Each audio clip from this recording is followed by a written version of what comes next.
One pistol, carried by Kaisers and killers, so perfectly engineered that American GIs risked their lives just to steal one from a dead German's hand.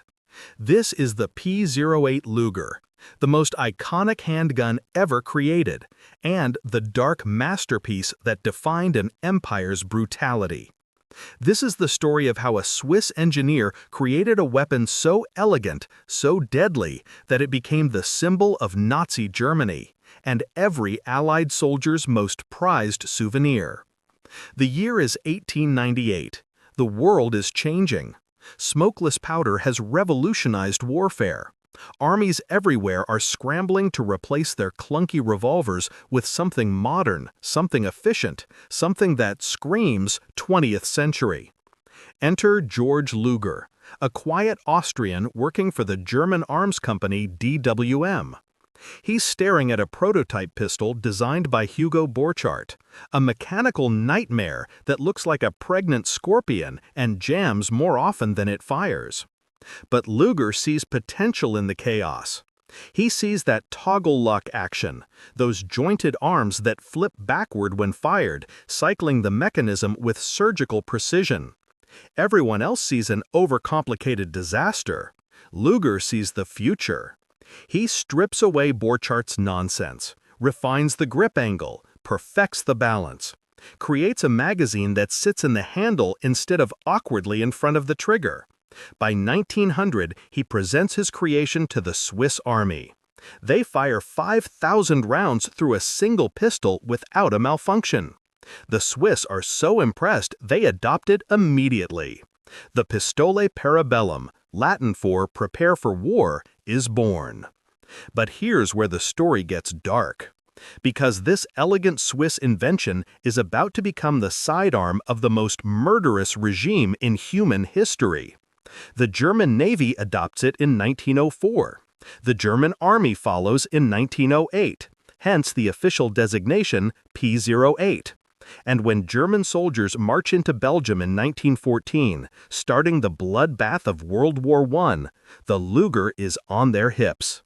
It's there in the trenches. It's there during gas attacks. It's there when officers execute prisoners. The Luger's reputation is built not just on precision engineering, but on 4 years of industrial-scale slaughter. German officers love it. The grip angle, 55 degrees, makes it point naturally, like an extension of your arm.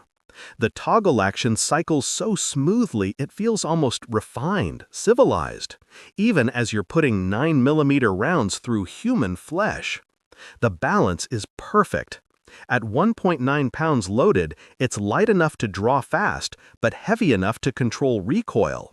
Firing a Luger doesn't feel like operating a weapon, it feels like conducting a symphony of death. But why did this pistol become so obsessively desired by everyone who saw it? Here's the secret. The Luger wasn't just a gun, it was a status symbol. In the Imperial German Army, only officers and specialized troops carried pistols. Enlisted men got rifles. So if you had a Luger on your belt, you had power, you had authority. You were someone who could order men to their deaths. And you had the elegant tool to finish the job personally if needed. Then comes the Treaty of Versailles. Germany is crushed, humiliated, forbidden from maintaining a real military. The Luger should have died there, a relic of imperial ambition. But something strange happens. The Weimar Republic keeps manufacturing them. Police forces need sidearms. Private citizens want protection in a country spiraling into chaos. And a rising politician named Adolf Hitler sees that distinctive silhouette and understands something crucial about human psychology. Symbols matter, and no symbol screams German military power like the Luger. When the Nazis seize control in 1933, they don't just arm their military with Lugers, they make it a centerpiece of their propaganda. Every poster of a Wehrmacht officer shows that unmistakable profile on his belt. Every photo of the SS features the Luger prominently. It becomes visual shorthand for German military superiority. The Nazis understand that wars are fought in the mind before they're fought on the battlefield, and the Luger is their psychological weapon. If you're loving this kind of raw WW2 truth, smash that like button right now. Production explodes. The main manufacturer, Mauser, produces over 1 million P08s between 1933 and 1942. But here's the sick irony. The Luger is actually a terrible choice for mass production. Each one requires 69 precisely machined parts that must fit together with clockwork precision. The toggle action, while smooth and reliable when properly made, is a nightmare to manufacture at scale. Each pistol requires skilled craftsmen and hours of hand-fitting. In a modern war requiring millions of weapons, the Luger is an expensive luxury Germany can't afford. But the Nazis keep making them anyway. Why? Because every German soldier who receives a Luger feels connected to a tradition of military excellence. He's carrying the same weapon his father might have carried in the trenches of Verdun. He's part of an unbroken line of German warriors. Never mind that the Russians are fielding simpler, more reliable pistols by the millions. Never mind that the Americans will soon mass-produce 1911s that are easier to manufacture and maintain. The Luger isn't just about function, it's about identity. September 1939, Germany invades Poland. The Luger goes to war again. And this time, Allied soldiers get their first close look at the legendary pistol. American troops hear stories from their fathers who fought in World War I. British soldiers remember the tales. Everyone knows the Luger. Everyone wants one. But here's where the Luger's reputation takes a sinister turn. Because while German soldiers are carrying Lugers in regular combat, SS officers are using them for something far darker. In occupied territories, Lugers become execution weapons. Firing squads use them to deliver the final shot to the back of the head. Gestapo agents use them during interrogations. Concentration camp guards keep them holstered while overseeing mass murder. The Luger doesn't just kill enemy soldiers, it becomes an instrument of genocide. June 1944, D-Day.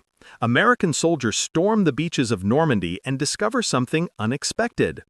Dead German soldiers are everywhere, and each one might be carrying the prize every GI dreams about, a Luger pistol.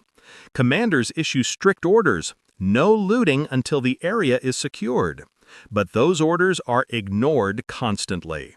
Men risk getting shot by snipers to check dead Germans for Lugers. They trade cigarettes, rations, even money to other soldiers who found one first. Why this obsession? Because bringing home a Luger proves you fought the Germans and won. It's a trophy that says, "I was there." More than that, it's a weapon so beautifully engineered that even American soldiers, armed with their own excellent M1911 pistols, recognize the Luger as something special. But there's a dark side to this trophy hunting. Not all the Germans being searched are actually dead.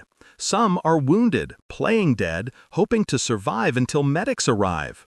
When American soldiers approach to check for Lugers, these wounded Germans sometimes fight back. Firefights erupt over pistols. Men die for souvenirs. And if you live for these untold war stories, hit subscribe because the next one is even crazier.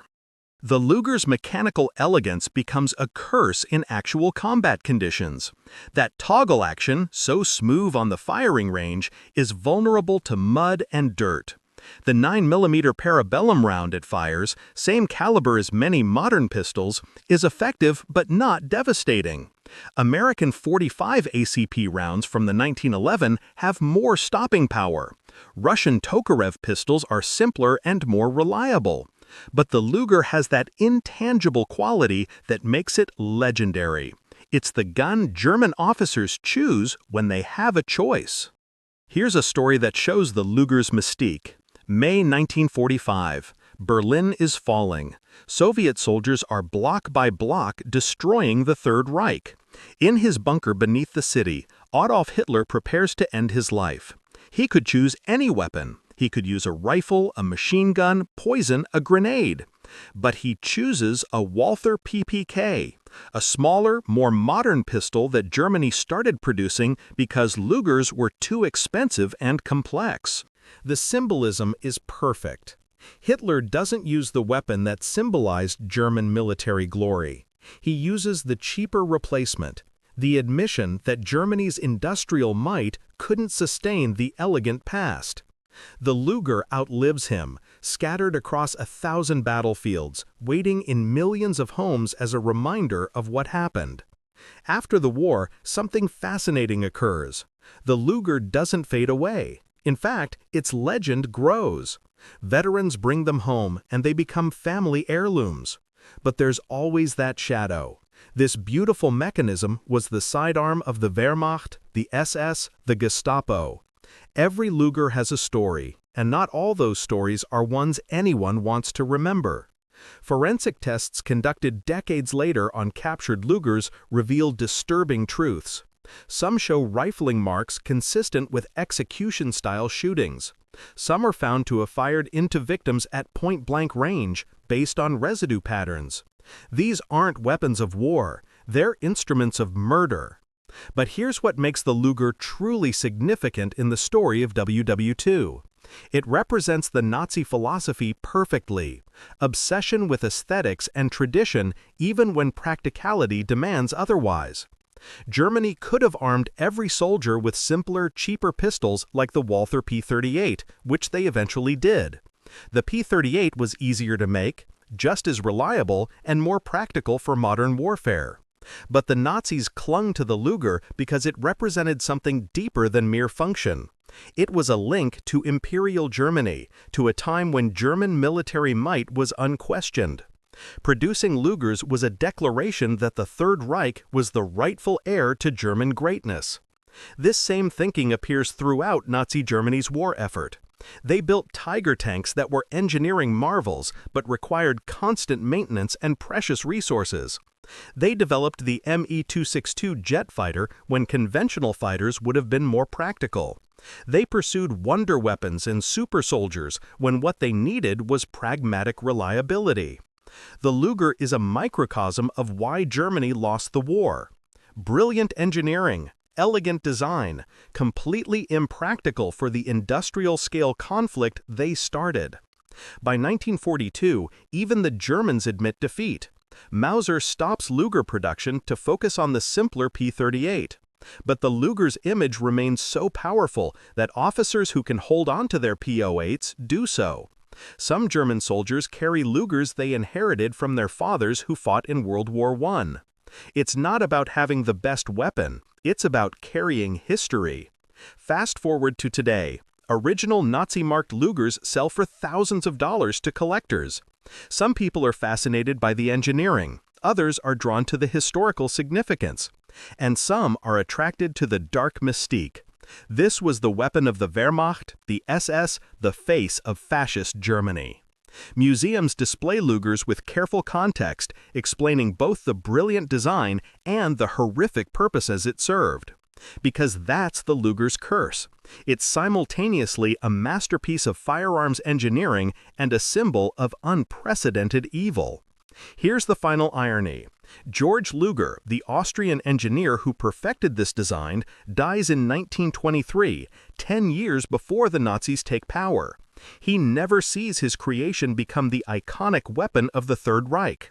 He never knows that his elegant toggle-action pistol will be carried during the Holocaust. He creates a tool, and history turns it into a symbol. The Luger fires its last shots in anger in 1945, but its legacy never ends. It appears in every World War II movie, instantly recognizable. Video games feature it as the quintessential Nazi weapon. It's displayed in thousands of homes, often next to iron crosses and other German military memorabilia. Some owners see it as honoring history, others see it as glorifying fascism. But strip away the politics and the horror, and you're left with a simple truth. The P08 Luger is perhaps the most brilliantly engineered handgun ever created. The toggle action remains smoother than most modern pistols. The grip angle is so perfect that many modern pistol designs copy it. The balance and pointability are legendary. From a purely mechanical standpoint, Georg Luger created something approaching perfection. He just couldn't control what humans would do with that perfection. Final tally: over 2 million Lugers produced, carried by German forces in 2 world wars, present at countless war crimes and atrocities, and desired so intensely by Allied soldiers that thousands risked their lives just to take one home. Not because it was the best combat pistol, it wasn't, but because it was the Luger, and that meant something. This was the P08 Luger, the pistol so elegantly deadly that it became the symbol of Nazi Germany and every Allied soldier's most prized trophy. If you want more dark WW2 secrets like this every week, subscribe and turn on notifications. Next one drops in 3 days, and the truth is even more brutal.